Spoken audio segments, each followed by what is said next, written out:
మీరు ఎప్పుడైనా పాదాలు, కాళ్లలో జలధరింపు లేదా బలహీనతను అనుభవించారా? ఇటీవల పుణె, పరిసర ప్రాంతాల్లో ఈ అరుదైన వ్యాధి విస్తరిస్తోంది. గులెన్బరీ సిండ్రోమ్, జీబీఎస్, అనేది ఒక ఆటోఇమ్యూన్ వ్యాధి. ఇది మన నాడుల పనితీరు దెబ్బతీస్తుంది. సాధారణంగా ఇది కొన్ని బ్యాక్టీరియా లేదా వైరల్ ఇన్ఫెక్షన్ల తర్వాత రోగనిరోధక వ్యవస్థ పొరపాటు చేయడం వల్ల సంభవిస్తుంది. ముఖ్యంగా కాంపైలోబాక్టర్ జెజుని బ్యాక్టీరియా, నోరో వైరస్ వంటి సంక్రమణల కారణంగా ఇది ప్రబలే అవకాశముంటుంది.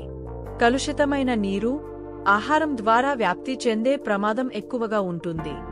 జీబీఎస్ యొక్క ముఖ్య లక్షణాలలో కాళ్లలో మొదలై పైకి విస్తరించే బలహీనత ప్రథమంగా ఉంటుంది. ఇది నడుము, చేతులు, ముఖం, ఛాతీ వరకు వ్యాపించి శ్వాసకోశ సమస్యలను కూడా తలెత్తించవచ్చు.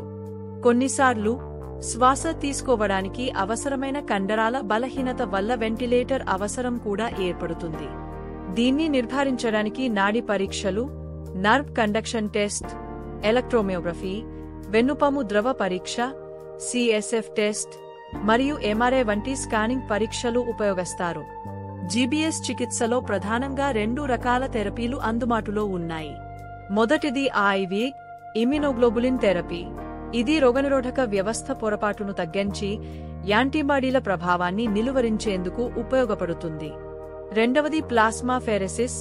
ఇది రక్తాన్ని శుద్ధి చేయడం ద్వారా హానికరమైన యాంటీబాడీలను తొలగిస్తుంది.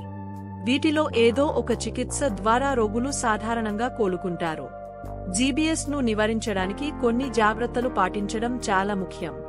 శుభ్రతను కట్టుదిట్టంగా పాటించాలి. కాచి, వడపోసిన నీటిని మాత్రమే తాగాలి. మాంసాహారం, కూరగాయలను సరిగ్గా శుభ్రపరచి, సరిగ్గా ఉడికించిన తర్వాతే వాడాలి.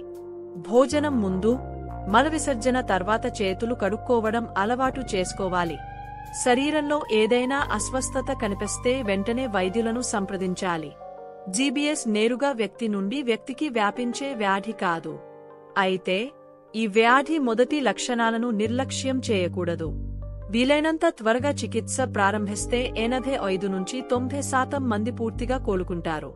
ఆరోగ్యమే మహాసంపద. కాబట్టి అందరూ జాగ్రత్తగా ఉండండి. ఈ సమాచారం మీకు ఉపయోగకరంగా అనిపిస్తే దయచేసి ఇతరులతో షేర్ చేయండి.